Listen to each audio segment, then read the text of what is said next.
Halo guys, welcome to our video. Nah, kali ini kami akan memaparkan materi tentang bisnis internasional. Video ini guna memenuhi tugas mata kuliah pengantar bisnis. Dimulai dari pengertian bisnis internasional.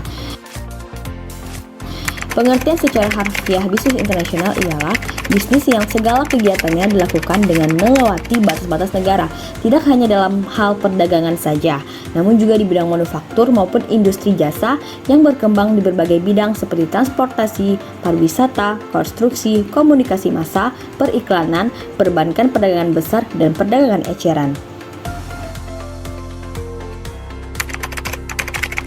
Diadakannya bisnis internasional pastinya memiliki tujuan. Nah, tujuan dari bisnis internasional pastinya bervariasi antar negara.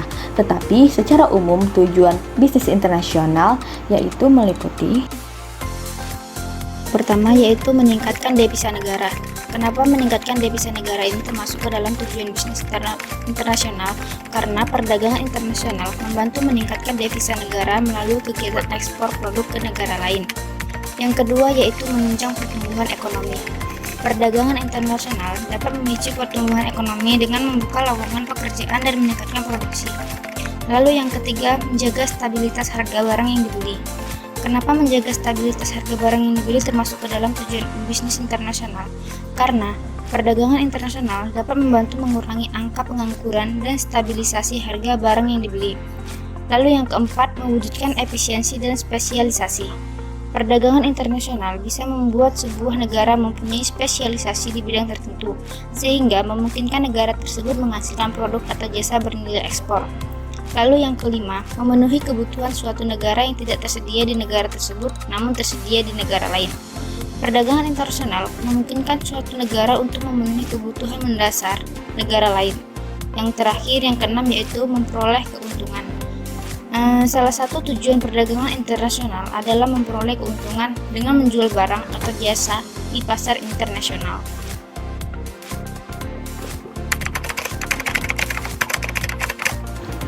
Menjalankan bisnis internasional bukan berarti tanpa kendala. Bahkan jika dibandingkan dengan pasar domestik, bisnis jenis ini bisa dibilang memiliki banyak kendala.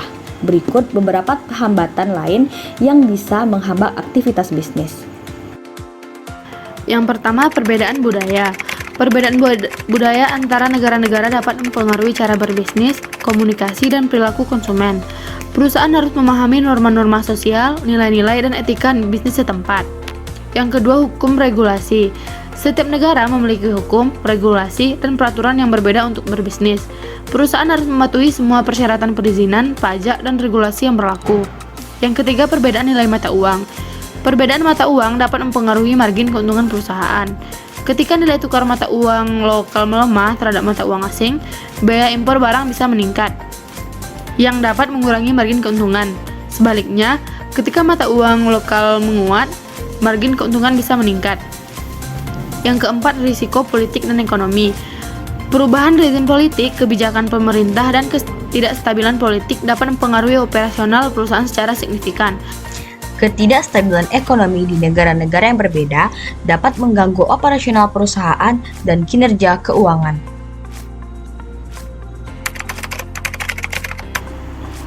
Nah, ada berbagai jenis bentuk bisnis internasional. Berikut akan dijelaskan 4 jenis yang paling sering dilakukan, yaitu ekspor, impor, barter, dan konsinyasi. Yang pertama, ekspor. Ekspor adalah bentuk kegiatan yang cukup sering dilakukan di Indonesia, yaitu menjual sumber daya yang ada di dalam negara atau dihasilkan di negara. Jenis perdagangan ekspor bisa dilakukan dengan dua cara. Yang pertama, ekspor biasa dan ekspor tanpa L atau C atau letter of credit. Ekspor biasanya dilakukan sesuai dengan ketentuan yang sudah diterapkan, sedangkan ekspor tanpa L atau C merupakan pengiriman barang melalui izin Departemen Perdagangan. Indonesia sudah cukup banyak melakukan ekspor seperti ekspor lobster, kelapa sawit, rempah-rempah, kopi, hingga pasir. Yang kedua, impor. Impor merupakan kebalikan dari ekspor, yaitu negara membeli barang atau jasa dari negara lain. Meski memiliki banyak kekayaan alam, Indonesia juga tetap membutuhkan impor. Impor dilakukan untuk memenuhi kebutuhan penduduknya dalam berbagai hal. Dengan jalan impor, penduduk Indonesia juga bisa menikmati produk dari negara lain, seperti buah, beras, hingga barang-barang lainnya. Yang ketiga yaitu barter. Barter atau tukar-menukar barang masih sering dilakukan di beberapa negara. Biasanya barter yang dilakukan adalah direct barter, switch barter, contour purchase, dan buyback barter. Barter ini dilakukan dengan menukarkan hasil sumber daya alam dengan barang yang belum bisa diproduksi atau didapat di negara tersebut.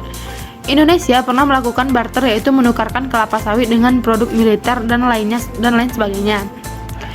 Barter tentu dilakukan dengan melalui sebuah kesepakatan antar negara yang bekerja sama. Yang keempat yaitu konsinyasi. Perdagangan internasional, konsinyasi merupakan penjualan dengan cara pengiriman barang ke luar negeri. Penjualannya bisa dilakukan melalui pasar bebas atau bursa dagang dengan kegiatan lelang. Jadi, saat barang dikirim ke luar negeri, negara yang menjual tidak akan langsung mendapatkan uang, tetapi harus menunggu barang tersebut laku terjual.